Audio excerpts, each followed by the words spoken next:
Hello guys, this is my second vlog. Today I'll be talking about how to top the nursing board exam. I don't know if it's still timely because the next board exam in the Philippines will be on next month, November 16 and 17.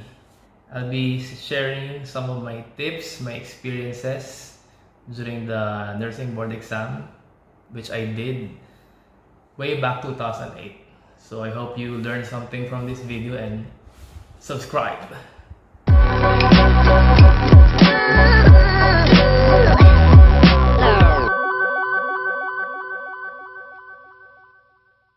Hello guys! Welcome back to my channel. Pakilala muna ako si Paul Gumabao. I'm a board top-notcher. I got the top 9 last November 2008 with a board rating of 86.60, and I think during my time that was the highest number of examinees sa history ng nursing in the Philippines. Comment below if I'm wrong, but I think it's the highest number with the number of 88,649 examinees. And that time, boom na boom kasi yung nursing noon. And that time we were like 70 plus in the top 10. And I was ranked number 9, 86.60 as I've said. So, something na very proud ako at kaya gusto ko itong i-share sa inyo.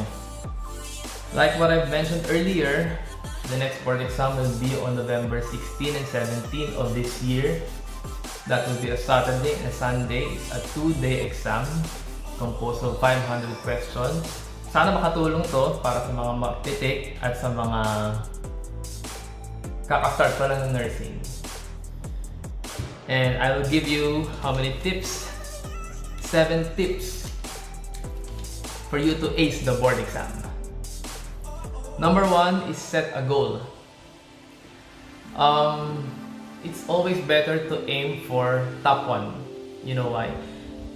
Because when I was reviewing for the boards, I aimed for top 1 and I really pushed myself na ibigay yung best ko. Kaya in the end, kahit hindi ako naging top 1, ay hindi ako nagsisi kasi talagang binigay ko yung lahat ng meron ako. And imagine niyo na lang kung hindi ko in-name yung top 1, top 10 lang yung in-name ko. Ibig sabihin yung performance ko and yung preparation ko hindi ganun kasing effective. Guess niyo ba? And then just believe in yourself. I truly believe that nothing is impossible if you believe in yourself. Promise.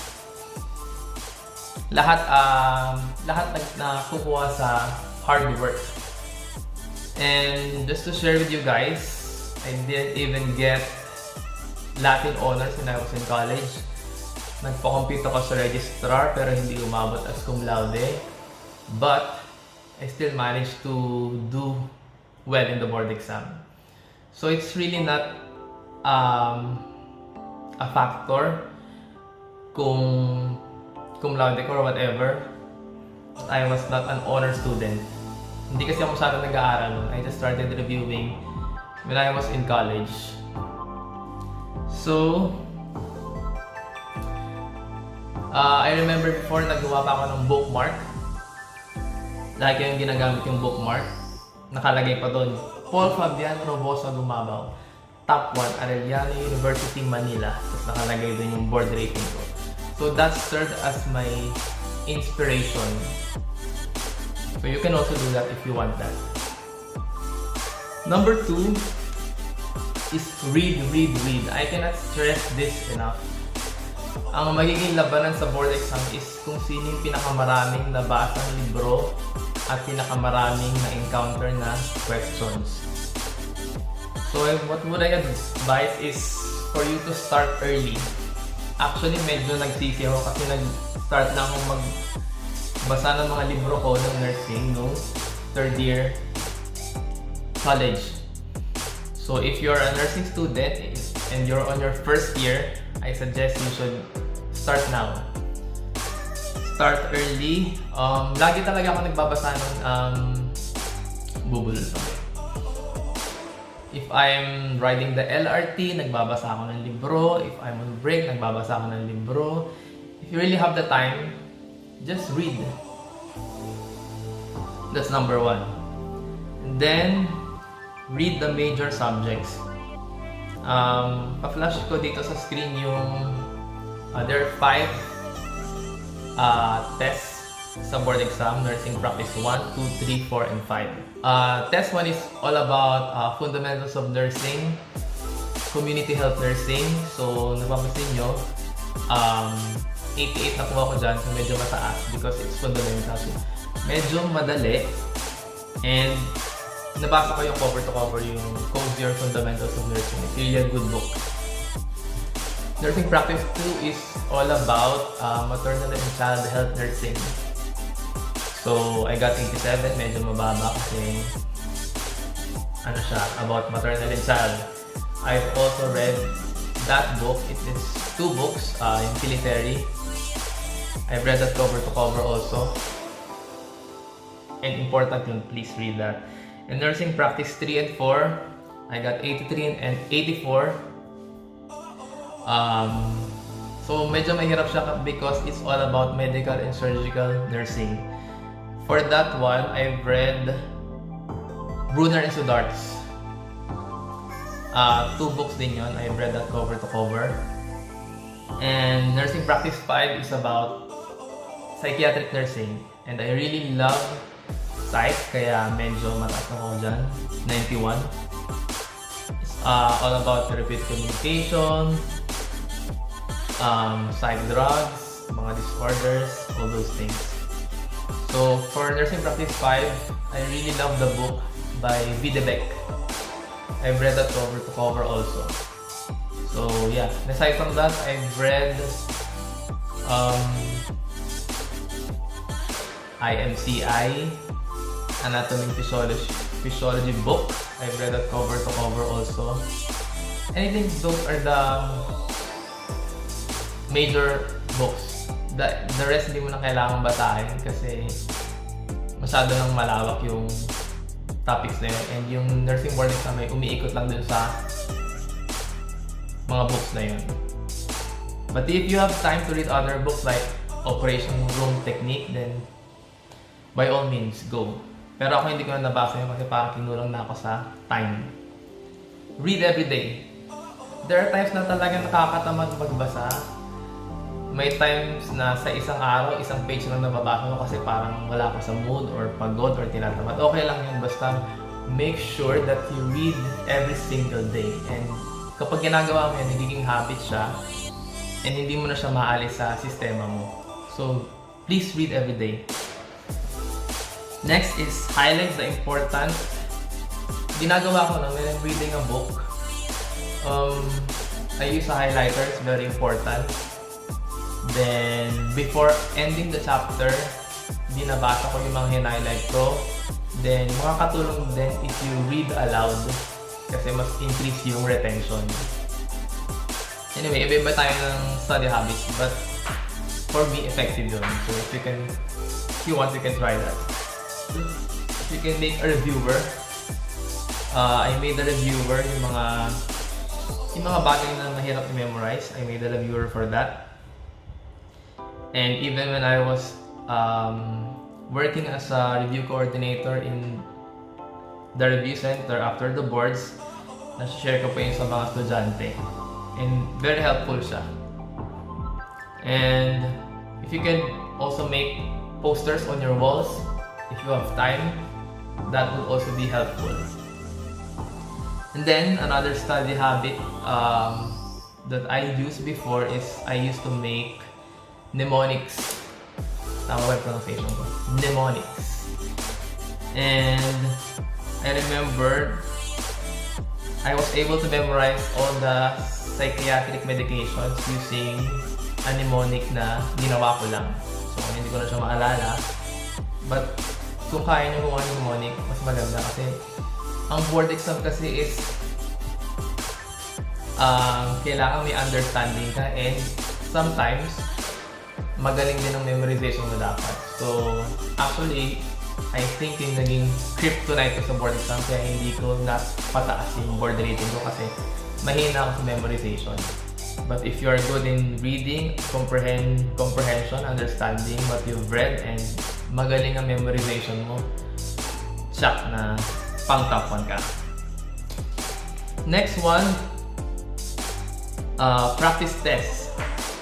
Napaka-importante nito. If you could go online, download practice test. May mga free exams online. May mga USB or CD, before CD pa, na pwede kang mahiraman or mabili. That will be good. And what I did before is, like every day, I would answer practice test. Increment yung number. Like for example, for this week, I will only answer 10 questions every day. Then the next will be 20, then 30, then 40. Then by the time na malapit na yung board exam, I was answering like 100 questions every single day. And nahasa yung test-taking skills mo eh. And yung mga questions na na-encounter mo sa practice test, there are chances na lalabas din siya sa actual board exam. So, do that. You should review your previous exams, like the exams that you had in college. I-review nyo yun with rationale kung bakit yun yung naging sagot. Makakatulong yun. Kasi like what I've said, yung mga questions sa board exam ay nauulit lang. So kung malaman mo yung sagot sa ibang questions at na-encounter mo sa board exam, then makukuha mo yung tamang sagot, di ba? Ang daming moment nung nagba-board exam ako na pag sumasagot ako, ay na-encounter ko to, nabasa ko to, nasagotan ko to. So, ayun. Sure ball ka na tama yung sagot mo. Next one is review center. I know that hindi lahat mag-a-agree dito. And may mga alam ako na board top-notcher na they just did self-study. But for me, I think it worked. So, I will tell you why. So, review center is optional. But for me, mare-recommend ko siya. Shoutout sa Review University for Nurses. Thank you for helping me a lot. You know why? Because you can compare yourself to others. Kung nasa review center kami, nako-compare mo yung performance mo sa ibang estudyante. So, kung nakikita mo na nagtatap ka sa mga exams sa review center, mag-gauge mo yung ability mo na mag-top sa buong Pilipinas. So, in that way, nakatulong siya sa akin kasi na-assess ko yung sarili ko na kaya ko pala na umangat at makuha yung mga ganitong klaseng score. So that's one advantage. And tuturuan ka nila ng test-taking skills. Napaka-importante ng test-taking skills. Sa may mga moment na hindi mo alam ang sagot, pwede mo gamitin yung test-taking skills. And tuturuan ka nila na just to trust in your instinct. Minsan kung ano yung talagang sa tingin mo tamang sagot, yun ang tamang sagot.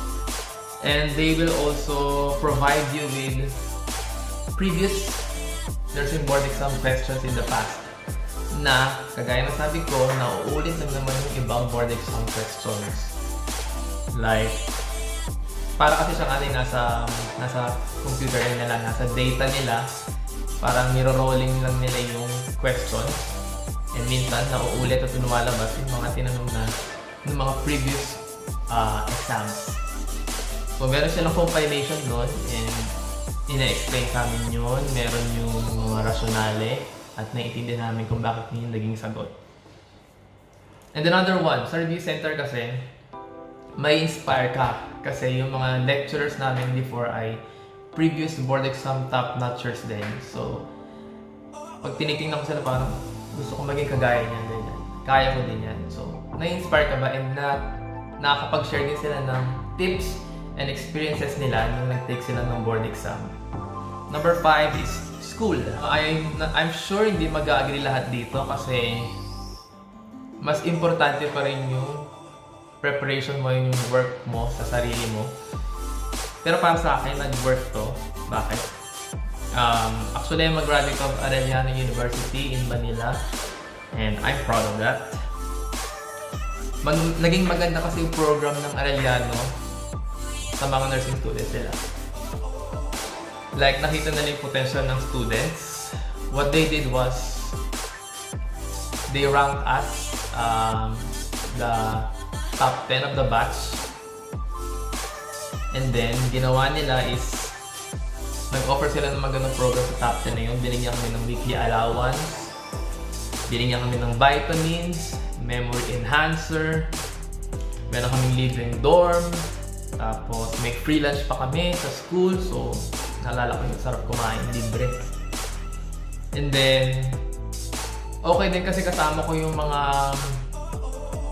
nagsusunog din ng kilay, yung mga potential top-notchers din, nakakapag-grow kami ng group study, nakakapag-aral kami together, tutulungan kami.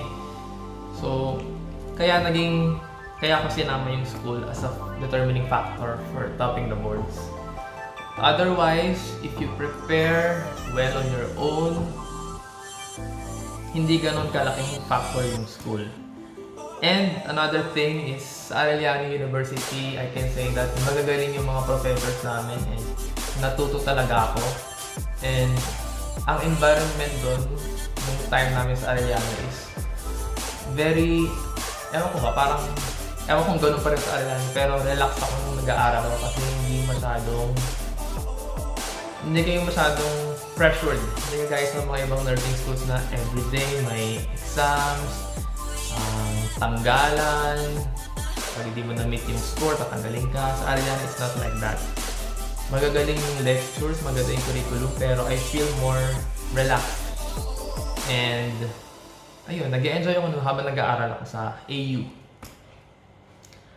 And then, number 6 is keep yourself healthy. So, nung nag-review ako, I still make sure that I get enough sleep. Siyempre, para makapag-function yung brain mo kung wala kang pahinga. And I used to exercise pag may time para siyempre yung blood flow sa brain is okay. Having said all of this, kailangan i-enjoy nyo rin yung journey nyo as a nursing student, then going to the board exam. Kasi pag di nyo i-enjoy yung ginagawa nyo, wala. Parang parusa yung ginagawa nyo pag-aaral at pag-review. So, kailangan gusto nyo rin yung ginagawa nyo. And iniisip nyo yung end result na after nito, magtatapos ako ng board, papasa ako ng board, and yun, I will make my parents and family proud of myself. Number 7 is pray. Pray for it. Act and you shall receive. I remember I used to pray every night, Lord, help me to stop the board exam. I know you'll give me this. And siguro nakulutan na lang si Lord kaya binigay niya sa akin yun. And nagpunta pa kaming Santa Clara noon before the board exam. And then right after the board exam result, I went back to Santa Clara and I just gave praise. Because with Him, nothing is impossible. Kailangan tulungan mo sarili mo and just ask for help. So, I think that's it. I hope I helped you guys kahit papano. Good luck sa inyo lahat sa this coming November 16 and 17, 2019 Nursing Board Exam. Please subscribe to my channel kung nagustuhan nyo itong napanood nyo and comment kung may violent reactions and suggestions. Bye-bye!